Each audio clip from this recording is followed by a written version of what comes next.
Welcome to Broadway Drumming 101 with my guest, Bill Lanham. Thank you for coming, Bill. My pleasure. I'm glad you can join me. I have so many questions to ask you, but the first thing I'd like to ask is, where are you from? Originally from Lindenhurst, Long Island. Lindenhurst is a town on the border of Nassau and Suffolk, South Shore of Long Island. If you've heard of Amityville, which many people have heard of Amityville because of the movie. It's two towns away from Amityville, which is where my mother grew up. My mother grew up in the town of Amityville. My father grew up in the town of Lindenhurst, and they met and they settled in Lindenhurst, and that's where I'm from. So, Amityville, is that true? The Amityville horror? It's what happened in the house with the first. I didn't see any of the movies because I'm not into that kind of thing. Okay. But I didn't. What happened in the house, yeah, was a true story. And long story short, a man, or actually it was the son of a family, he shot his whole family. Wow. And there were stories of voices told him to do it, and things were flying around the room, blah, blah, blah.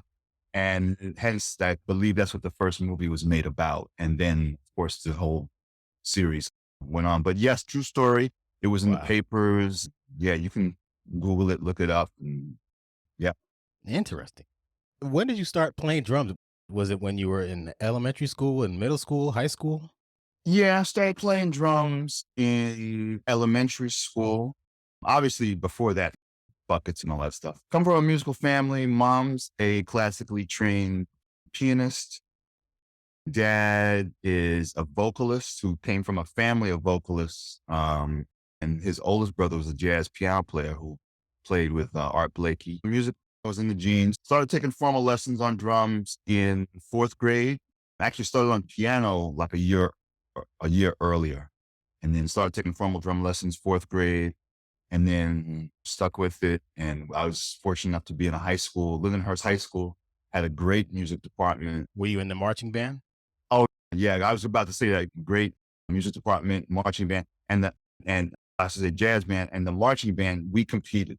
We had a guy, our music director there. He was heavily into marching bands. We competed. Competed against other schools. We would march in parades. We would go in competitions. We would travel tri-state area. A couple times we went out of state, Washington D.C., various places. So yeah, we marched. Marching band season started for us in high school in August. We went to band camp for 2 weeks in August.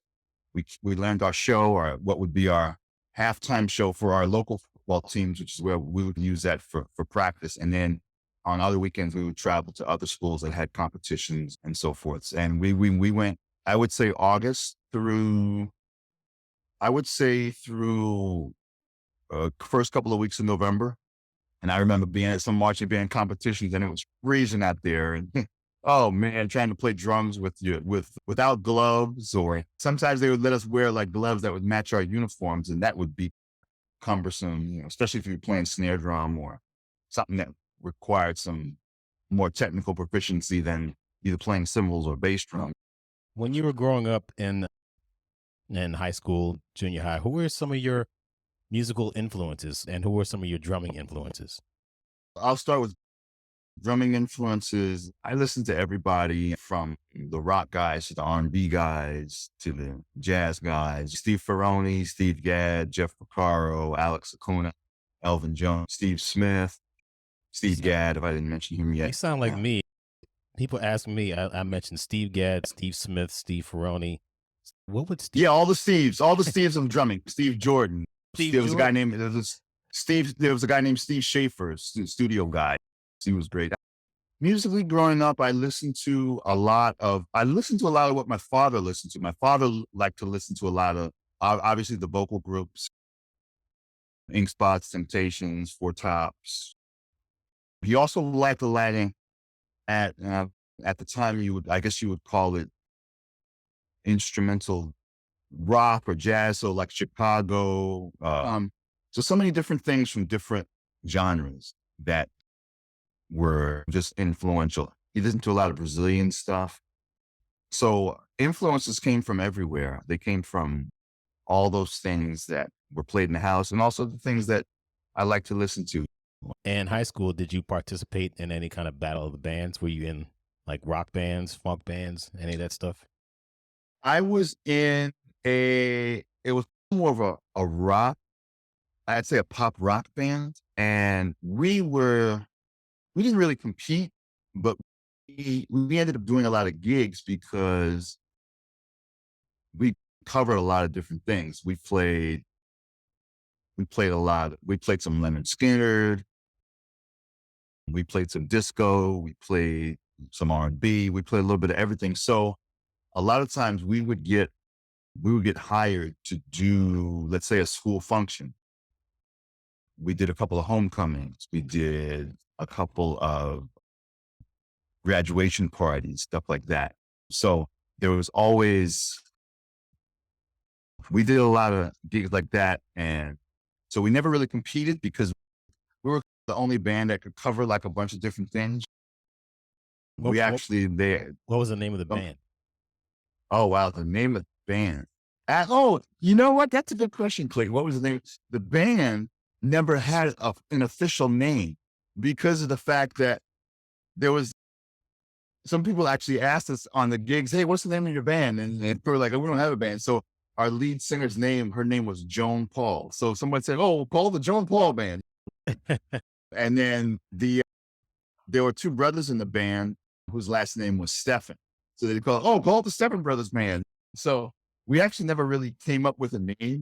It was just, "Oh, let's hire these guys." So, Joan Paul. I and don't. actually, the other band I played in, this was more of an R&B group. We were called Natural High, and we played a lot of R&B. And one of the groups we played a lot of Brothers Johnson, and we played a lot of Slave stuff. Yes, So, Slave. Now we're doom, talking. doom Yes. slide, I call it. Oh man, I didn't think anybody else but me likes. Yeah, baby. Yeah, I used to love Slave, man. Go ahead. I'm sorry. man, that's so bad. I'm gonna have my grandmother check that out.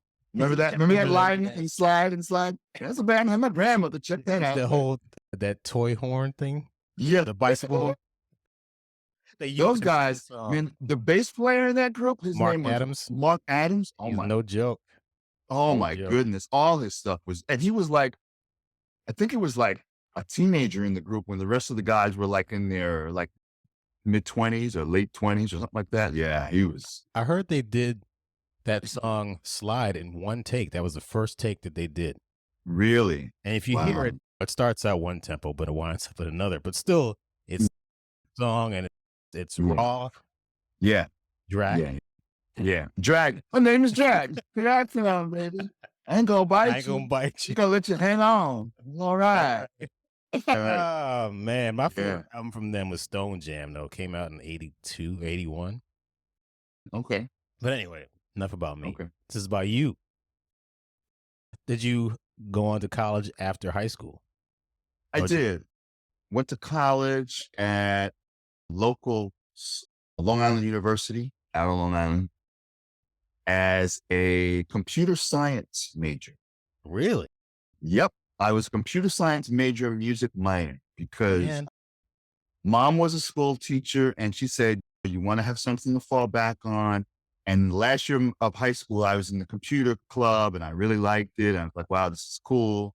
I said, but I don't want to give up music. So she goes, why don't you try majoring in computer science? And I was like, okay. So I majored in computer science. And after my first semester, I hated it. However, actually, my first two semesters, I was like, oh, this is not for me. But I still liked, there was something about it that I did like, so I stuck with it for a minute. But I also, when I went to school, I was heavily involved in, even though I was a music minor, I was heavily involved in the music department. I was in the concert band, I was in the chorus. And then I found out that they were giving scholarships to people or partial scholarships to people who were in chorus or band. So I was like, oh, I said, maybe I'll audition. So then I auditioned. So they gave me some money. And then I joined some performing groups. And by joining performing groups, I got some more money. So yeah, I did probably more musical activity in college than I did computer work, even though I did my computer work because I had to, because that was my major. I did the music stuff because that's what I wanted to do. What my passion was. And then, yeah, so long story short, I went to college, and the choral director there, he was a, he was and is a great musician, Alexander Dashnar, great musician. And as were all the teachers there, but he specifically, I really bonded with him. He was the director of the chorus and of the chamber singers, which was a group I was in. We did a lot of classical, magical kind of stuff, but his musicianship was like just amazing. And I learned so much from him in terms of just being a musician, in terms of when you see something that says piano, sure it's song. And when you have a crescendo, make sure. He was just, he Mhm. was all about, he was all about the music, and that he was all about making music. Watch, Watching the conductor. If the chord hit, he would embarrass us. He would say, if you guys don't watch me, I will embarrass you right here on the stage, and don't think I won't do it because I've done it before. And when people were like buried in their music, and because maybe they didn't know the music well enough and they were buried in their music, and he was conducting, okay, and he would change a tempo, and then you would look up and you would be like, where's one? Where's two? Oh, And no. he would do it on stage because he was that serious about, make sure you watch me. If you don't watch me, I'm running the show here. Make sure you watch me because I will embarrass you. And he did that as a way of teaching us to make sure, yeah, okay, it's okay to look at your music. Obviously, not everything's going to be memorized, but make sure you're checking in and seeing what's going on. And I learned so much from him in terms of just making sure that you're in tune with the conductor, and making sure it's all right to read the music, but make sure if something's coming up where something might change or you feel something's going to be a little different, you got to maybe take your eyes out of the music, and and then you may have to guess at what you're playing, but make sure you're with him because something might be going on. So anyway, he was a great musician. I learned so much from him, and he actually sometimes would hire or would use faculty and hire people to play with the chorus if we were doing something. Let's say we were doing Handel's Messiah or something like that. He would hire an orchestra and so when I learned that he was doing that, I went up to him. I said, "Hey, listen, Professor Dashnar, I know I'm in the chorus." I said, "But I would really love to play this timpani part, or I'd really love to play this snare drum part. Oh, and if you're hiring an orchestra," he says, "Okay, I'll keep you in mind." And he did that a couple of times where he hired an orchestra. He says, "Okay, I have a timpanist," and he'd say, "Okay, yeah, you don't have to sing. I want you to play timpani." And I'd be like, "Great." And so it was a great experience because I got a chance as a college student to sing, obviously with the chorus, but also got a chance to play with other professionals. And it was that style, that discipline I was able to get and learn. So that was a nice So you experience. you were a computer science major in the early 80s, Yep. and but you were passionate about music, and all of Right. your efforts went towards music in college. Did you wind up getting a degree in computer science? Got my degree in what was called communication sciences, which is but basically what the computer science program was. I got my degree in that, but then I got my music minor, but then I went back to grad school and did music ed and pursued just getting my degree in education as well. I got my bachelor's in the computer world, so to speak, or communication sciences. But I got my bachelor's in music ed. Did you eventually go into teaching? And it's funny, I fell into a couple of teaching positions.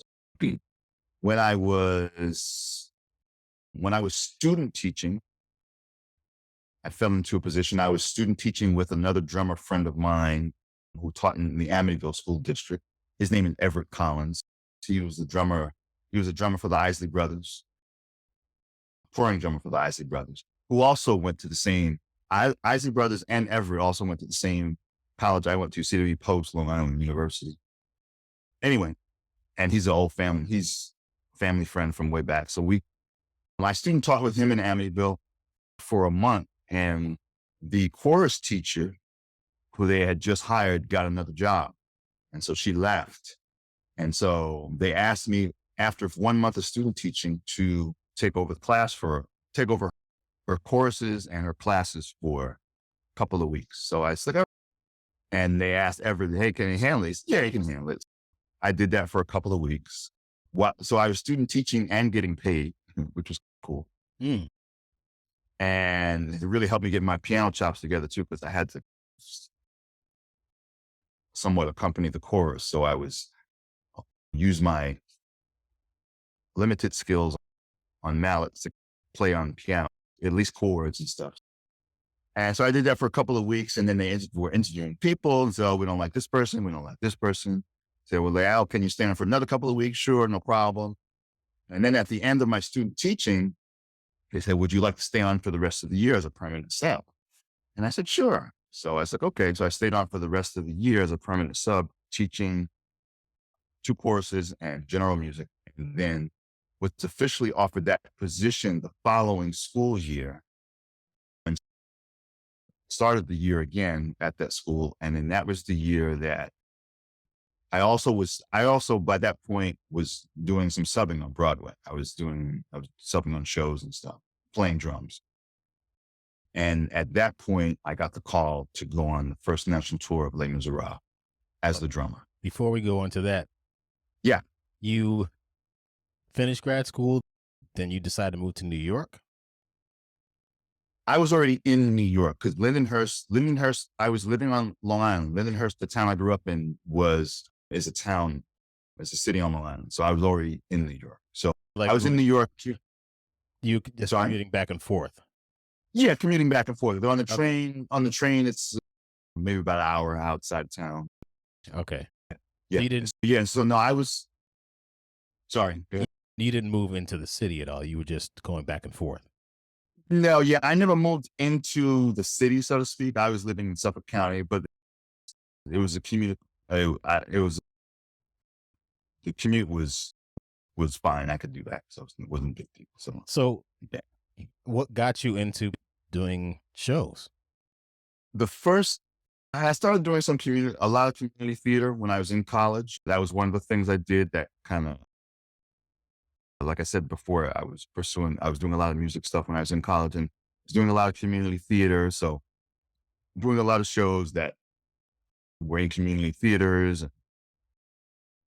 Name got around, oh, hire Bill for this, hire Bill for that. And then I started getting a lot of work there.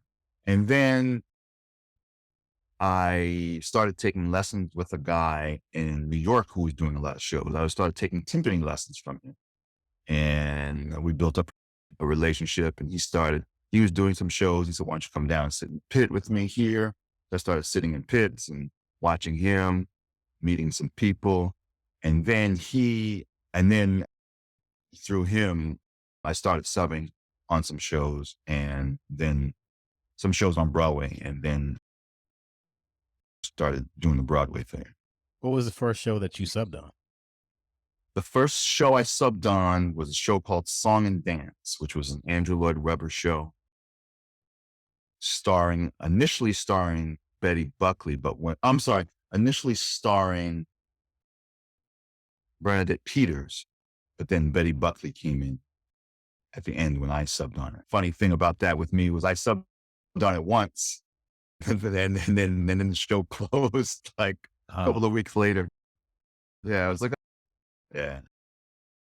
I know things were a lot different when you first started subbing from the way they are now as far as technology. And I was just thinking about this right before I was going to interview you. The whole thing about watching the conductor, it's one of the most important things about either subbing on a show or just playing a show. It's probably the thing that everyone should be aware of and should know. Back when you first started, did they have a conductor cam? Nope. No conductor came back in the day, which is like late 80s, mid to late 80s.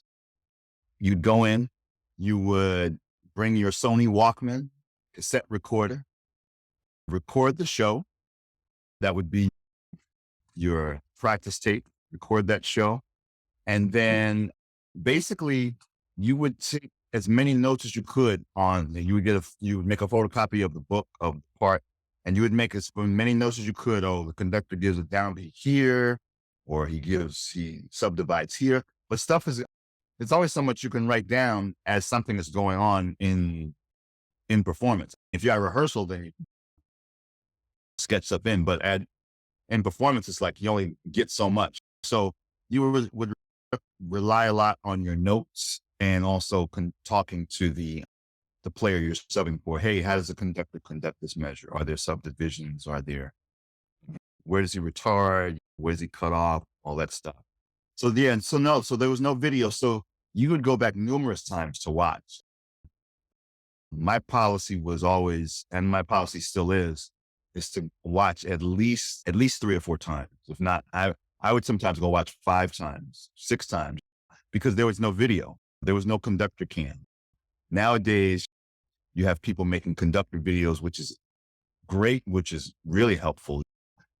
Not only you may not have to go back as many times, but then now you can rewind and you can see all those details that you would need to play the drum book or play any book, so that you would know what the conductor is doing. So yeah, no conductor videos back in the late 80s, so forth. So after you were subbing around a little bit, you said you went out on tour. Yeah. And that was with Les Mis?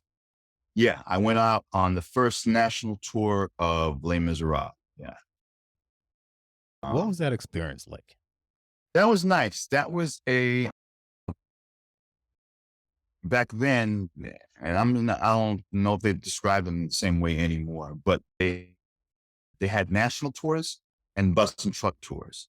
So bus and truck tours were tours that did 1 weekers, sometimes even maybe 2 dayers. I'm going to be in some small town in Omaha for 2 nights. Then we're going to move to somewhere else in Montana for 3 nights. I was on a national tour, which national tours were more sit down. So our shortest stay in the city was 2 months. So it was nice. So you got a chance to sit down, know the city, know where you were going, make a little home base. So it was great. We were in cities for at least, I'd say on average, at least 3 months. Some cities we were longer, like we were in Chicago for 6 months. We were in DC for 5 months, Detroit for 4 months. You got a chance to know the city, feel comfortable there, and feel like somewhat home for a little while at least. And the experience was nice because you're playing. Obviously, those tours, the national tours would carry like a core of musicians. So on our Les Mis tour, we carried basically a rhythm section and conductor minus the bass player. The rest of the orchestra we would pick up in the cities that we went to. On the bus and truck tours, they would carry a full orchestra with the Les Mis. I can't recall the Les Mis parts back then were like, I think maybe 24 piece orchestra or something like that. So on the tour they would carry, and our bus and truck would be maybe a little bit more condensed because they would supplement the strings on keyboard. So they would carry maybe a couple of string players, but they would carry like maybe 20 musicians as opposed to the tour I was on. We would carry only 4. No, sorry, we would carry 5. That's counting the conductor. So keyboard 1, keyboard 2, guitar, drums, conductor. So 5. So did you come back to New York and start playing on shows after that, or what did you do after the tour? Fortunately for me, after the tour, it was all due to timing. So I went out on the Les Mis tour, Les Mis national tour. I was out on that tour for about 2.5 years. And while that tour was starting to wind down, a show called Miss Saigon was opening. And in Miss Saigon, they were going to use the drummer and percussionists who were playing the Les Mis Broadway version over in Miss Saigon. So the drummer and percussionist from Miss Saigon, from the Broadway version of Les Mis, left Les Mis to go play the Broadway version of Miss Saigon. Hence, I got a call since I was doing the tour of Les Mis to come in and be the drummer on the Broadway version of Les Mis. So timing was really good for me in that regard. And Les Mis ended up being a long-term gig for me, including the tour and the Broadway run. So I didn't come back to Broadway. I didn't actually come back from the tour subbing. I came back from the tour with a gig, which was really a blessing. So how long did you have that Les Mis gig? So the Les Mis gig, I was on the Les Mis tour for about 2.5 years, and I did the rest of the Broadway run for 12 years. So total of about maybe 14.5 years of playing Les Mis. That's amazing. Yeah. I knew you did it for a while, but wow, that's amazing. So I met you when you were playing Les Mis. I can't remember when I met you, but I saw you play. I remember you came sat in the pit. I remember, yeah. And I was scared to death. Oh, stop. Seriously. No, you were doing some stuff and the odd time stuff, and you did one fill. I don't know what you did. I was like, holy, I'm not cut out for this. I just walked out like this. Oh, stop. I'll never make it in this business. I'll never do it. No, but it was an eye-opening experience because shows are different from pit to pit, and just seeing what each drummer and each musician does. It's an incredible experience. I think I learned a lot just watching you and knowing your style and knowing that playing musicals is different from playing other types of gigs, and you have to, it's a specialized skill, and you definitely are a specialist. Top of the heap. So for 12 years on Broadway. Now, the longest thing I've done was Memphis the Musical, and that was almost 3 years. I never got tired of playing my show. I loved every single minute of it. The producers were great. The musicians were great. The cast was great. The crew was great. The show was great. We won Tony Awards. I wouldn't trade anything. I'd still be doing it if it was still running. Did you ever get it to a point where you're like, my God, I have to go in again? I never got to the point where, I never got to the point where I didn't want to do it anymore. I will say after 12 years of doing something, the same thing over and over every night, I did get to points where I felt like a little like emotionally drained, or man, I'm playing the same thing every night. However, I did try to keep myself busy with other stuff. So when I could, I took off and I did other projects and I did other gigs and stuff. That helped. And then I looked at it from the standpoint of, listen, I have a gig. I have a gig that that not too many other people have. They don't have like long running shows. And I have a gig where I can fortunately take care of myself, take care of my family. And I looked at it from that standpoint. So when I got to those points where I was like starting to feel like, oh man, this is a drag. I never got to that point where I did feel that. But when I started feeling maybe those negative things coming on, I was like, listen, man, count your blessings, be thankful you have this gig. It's a long running gig. Not too many people have this. And other guys who were older than me helped me appreciate that and told me that. And where they say, hey, listen, we're grateful for what you have. Yeah. So I always tried to focus on being grateful for what I had. And even now I look at it because Les Mis was running. Les Mis, Phantom of the Opera opened up a year after Les Mis, and Phantom of the Opera is still running. And so sometimes I question myself. I'm like, man, if Les Mis was still running, Would I still be playing it? Would I still have that? And there are people on the Phantom of the Opera run right now who are some of the original musicians. So That's what I you got wonder. to be grateful. I never was really interested, nor did I ever get a chance to go see the show or see anyone in the pit. Yeah. But 30 years doing the same thing. Yeah. How did you keep it fresh? Or how did you, is it basically knowing that you had a gig and you were appreciative of what you had? And that's how you, or did you do anything else to try to maintain your sanity?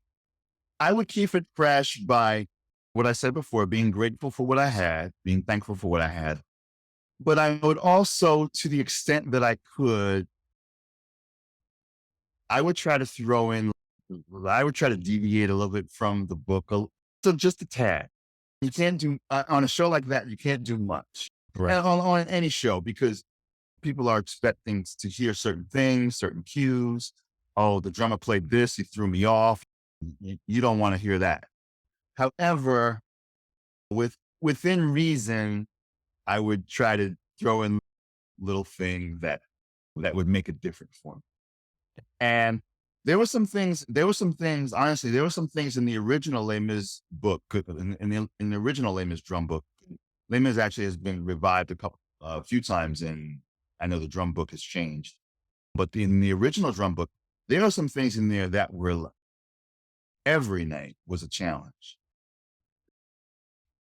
to play, not only drumming wise, but you're also playing in a group of 20, I think we're at 24, 25 musicians in a pit.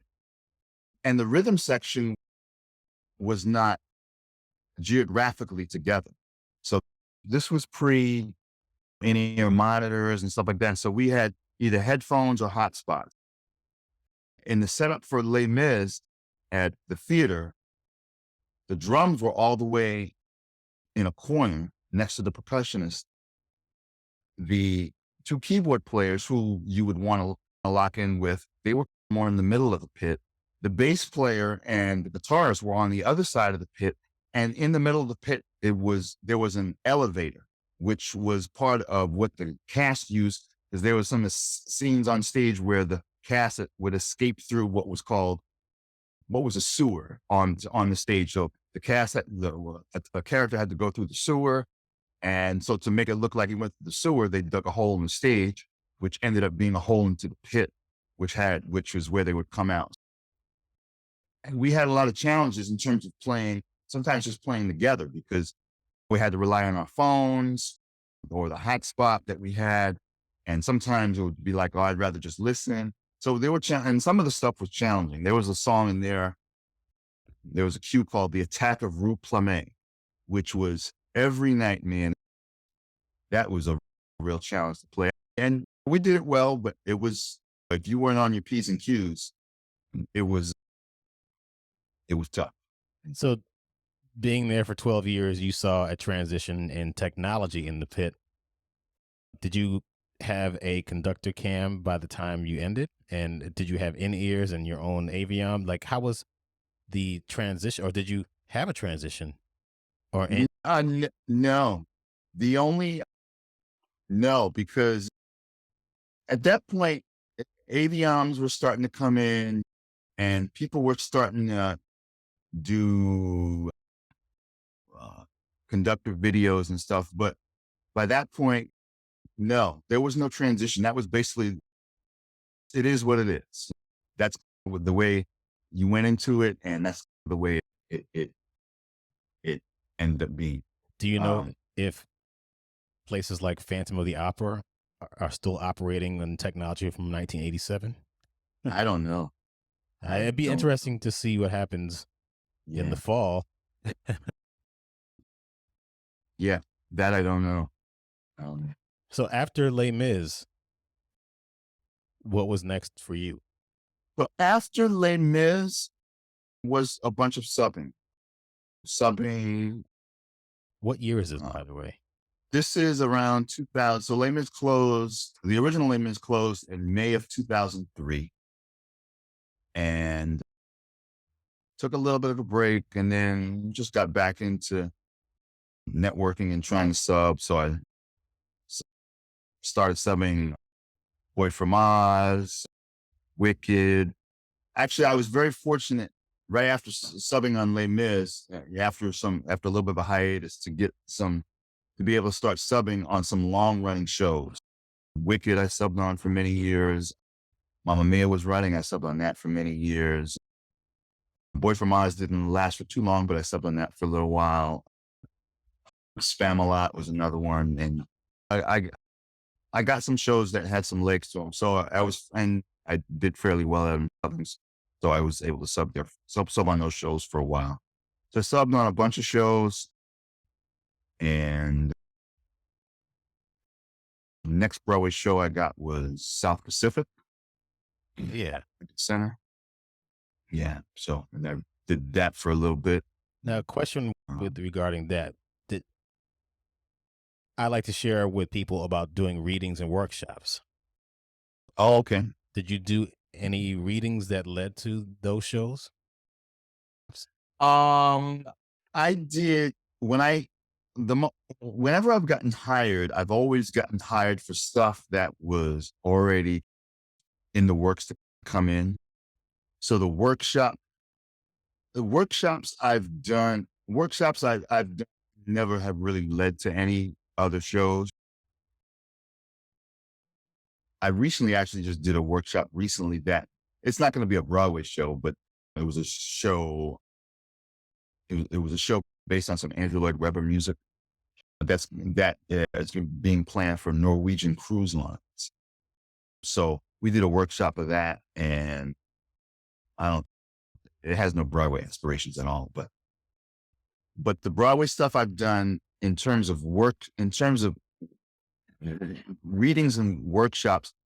So no, I haven't done any readings that have led to workshops, but I've been in workshop spaces where you're doing rehearsals for something coming in. So a lot of stuff that I've done has always had rehearsals in the workshop space, so to speak, but it was already booked for the theater it was going in. And that's what it was.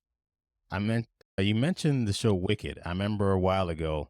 I think you said this. I don't know if it was you, but I've heard that Wicked is very difficult to play. Is that Wicked is wicked. I've never heard the music. I've never seen the show. I don't know anything about it. Nothing. Absolutely nothing. Yeah. Is it really difficult to play, or is it what is it about the show that makes it so hard to play? Wicked, first of all, is difficult to play, but once you get it together, it's very fun to play. Mm. What makes it difficult is the amount of transitions between, I'll say, maybe between tempos and things you have to play. Like,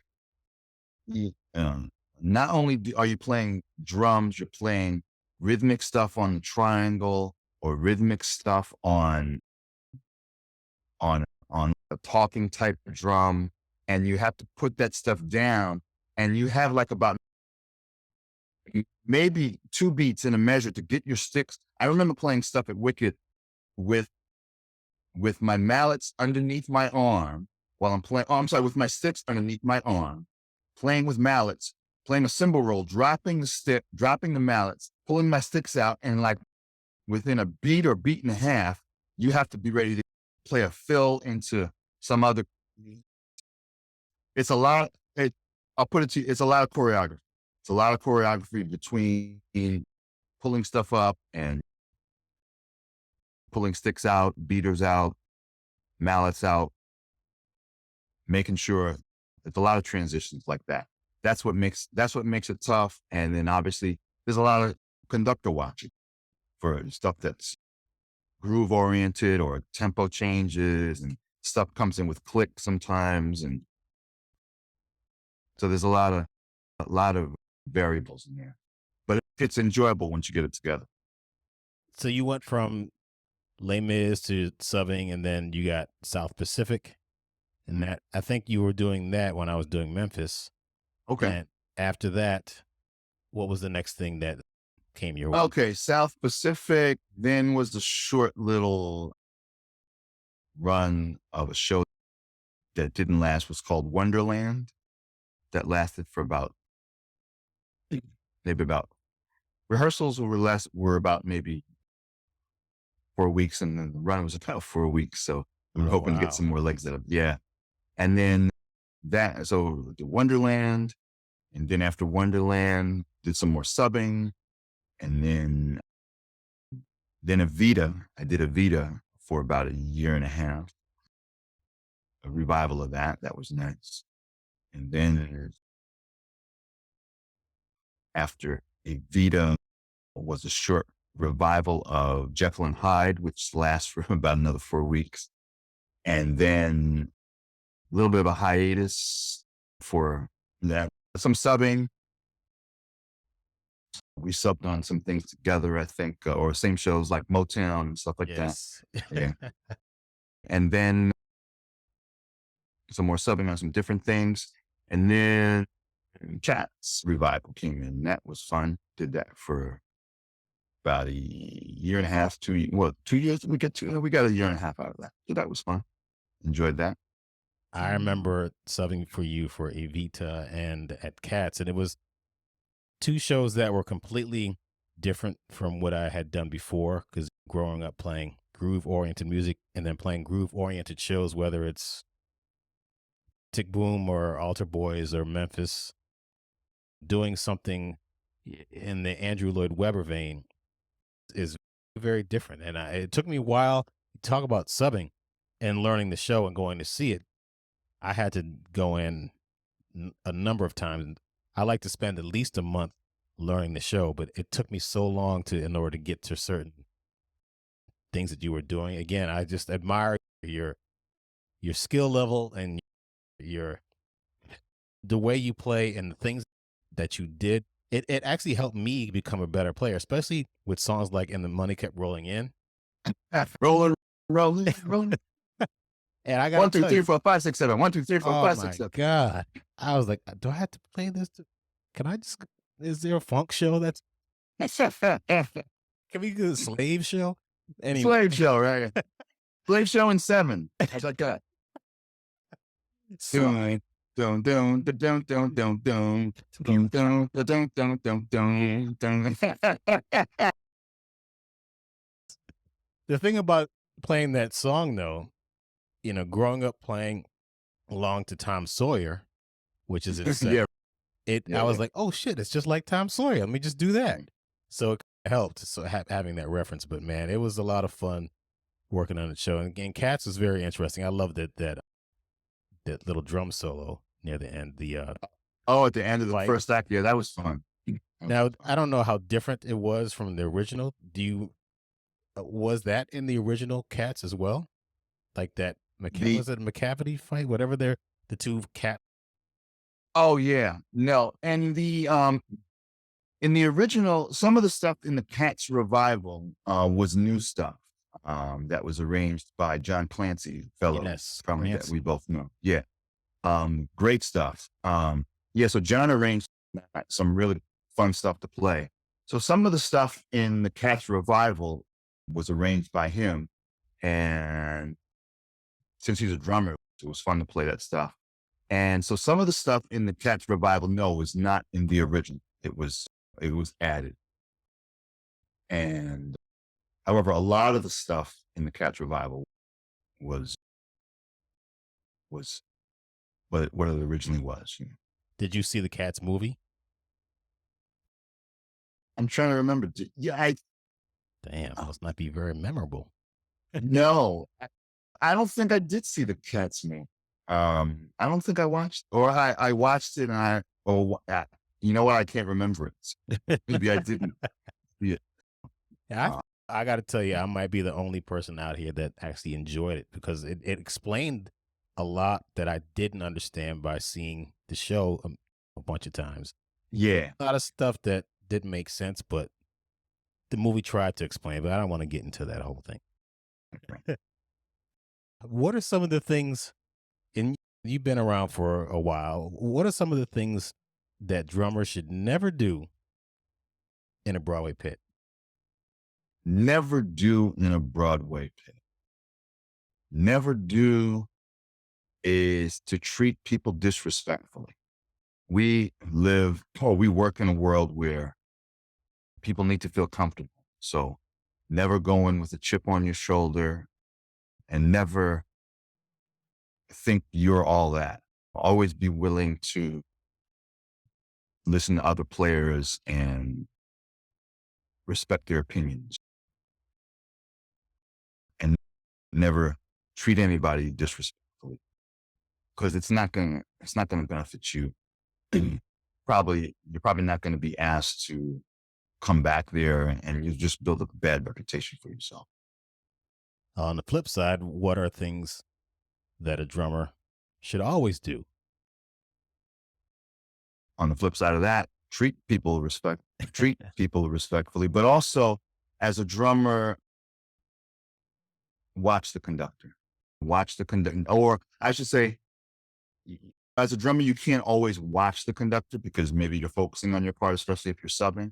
But be in tune with the conductor in some way. Be aware of what's going on. And unless the show is like all on clip, you have to be aware of what's going on. And even if the show is all on clip, there are things that the conductor will do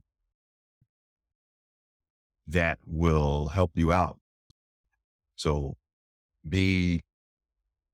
know what's happening with the conductor in terms of what he wants.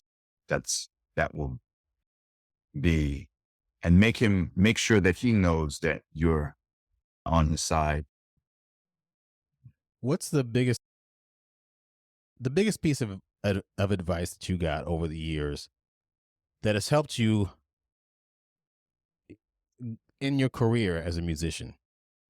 Whether not necessarily musically, but in general, is there any, something that you'd like to pass on to other people? You know what, kid? What you need to know is Don't be late. Don't be late. And when I say late, not late in terms of your downbeat, late in terms of being at the gig. If the gig starts at 8, you're late if you arrive at 8, because that's what time the show starts. So be early. If the gig starts at 8, be there in time to do what you need to do. Run through the show. If you need to run through the show, you need to get used to the guy's setup, or if it's your show, warm up for yourself. If you're taking a train there or a car there, whatever, make sure you're there. Make sure you do whatever you need to do so that you're ready to play, ready to perform at 8. Don't get there at 8. So yeah, and that goes with any gig, and with any Broadway, with any gig. Make sure you're ready to do what you need to do when you need to do it. now a couple more questions. But speaking of being late, I think, I don't know if everyone has experienced this, but being on a show for a long time and living in and around New York City, there are certain things that you can't control. You're Yeah. going to get there at 7:15 for 8 o'clock Yep. show or 7:30. Have you ever gotten a situation where you're like, I'll get there. You leave at say 6:30 and you normally get there at 7:15, but man, something's happened and it's 7:14, 7:30. You're like, oh my God. How many has that happened a lot to you? And what has been your craziest close call? It hasn't happened a lot to me. I usually try to leave myself enough time, especially if I'm doing a Broadway thing. I usually try to be there probably at an hour before showtime. For me is not comfortable. I try to get there like maybe an hour and a half. Wow, that's Um, great. yeah, an hour is okay. Warm up, whatever. I want to make sure I'm there. And yes, we've all been in situations like that. When I was doing the original Les Mis, I lived on Long Island, and I had a train that the same train, I would take the same train. It would get into Penn Station at 7:20 on the dot every day. Or on a matinee day, it was 1:20. Matinee starts at 2. So plenty of time to get up to Penn Station. That was comfortable for me.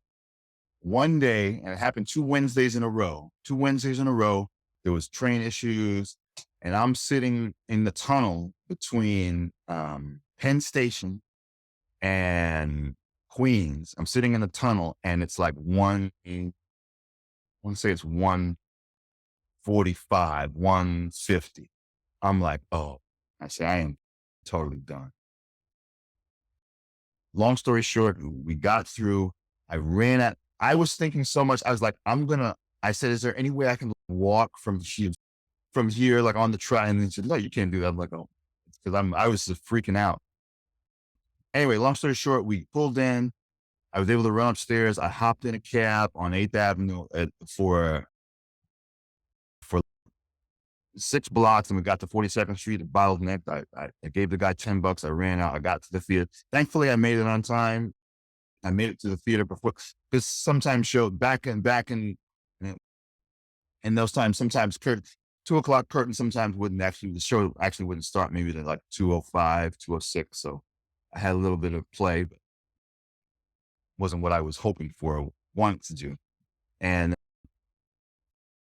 so, yeah, I've been in situations like that, but yeah. And then I said to myself, listen, I need to leave a little bit earlier. And yeah, so just learning from those experiences and priding myself on not being late, but making sure I'm there on time. That's great advice, though. Don't be late and get there early. Yeah. Because, the older that I've gotten, the more cautious I've become. Yep. And Me I too. realized that even recently playing these club dates, I get there like an hour before, and I feel so much better being there Yep. at 7 o'clock. First of all, doing club dates, setting up your drums, just having it set up. It's set up by 7:30, so you got time to just chill. It's so much Yep. better. Exactly. So going back to your beginnings, are you into computer science at all? Did you study any kind of languages? Are you into technology now, or that's just put that in the past? Yeah. I'm into technology. I work in Pro Tools. So I have used my computer knowledge, but more in a musical kind of way.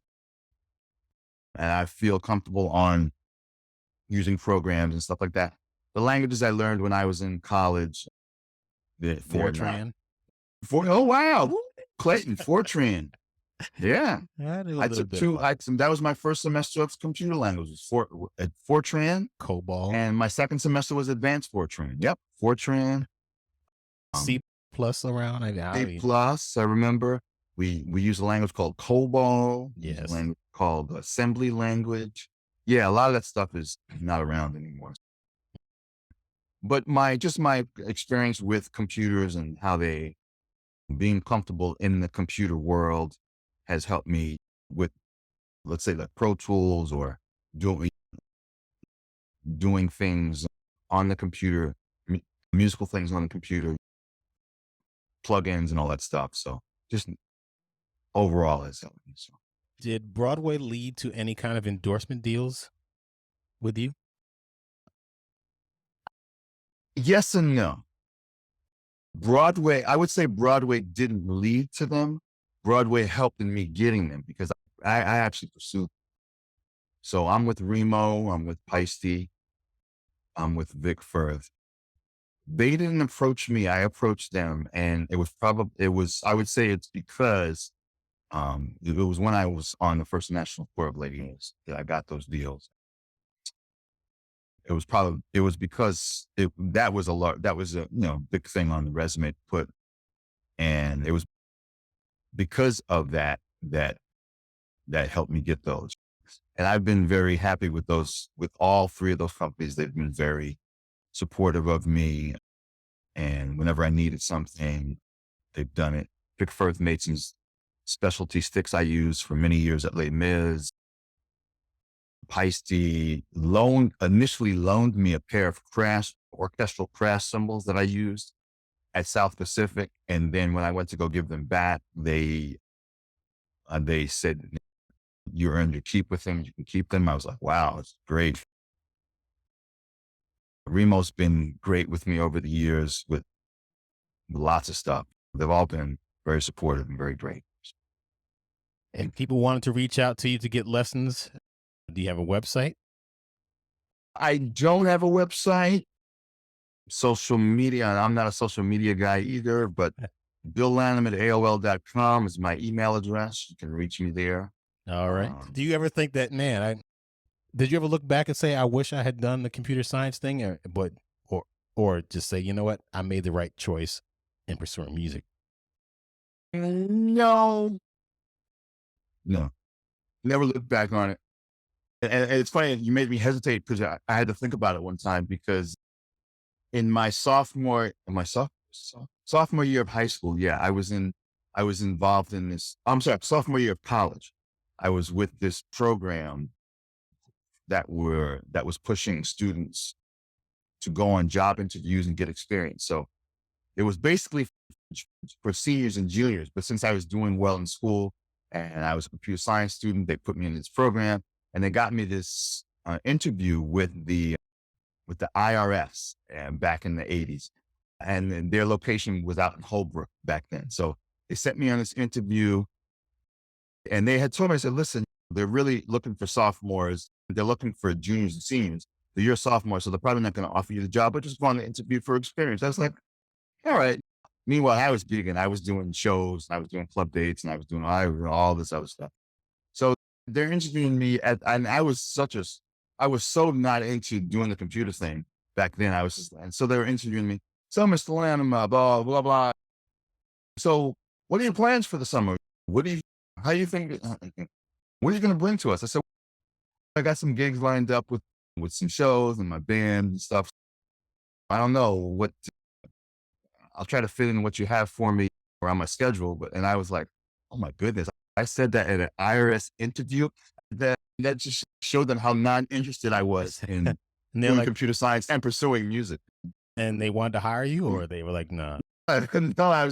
When I left, I was like, oh, what? When I left, I was like, oh, I'm probably not getting that gig. And now as an older person, I'm looking back, I'm like, man, what an idiot I was. You know, Well, how rude I was. I think you obviously made the right choice. You are a wildly successful musician.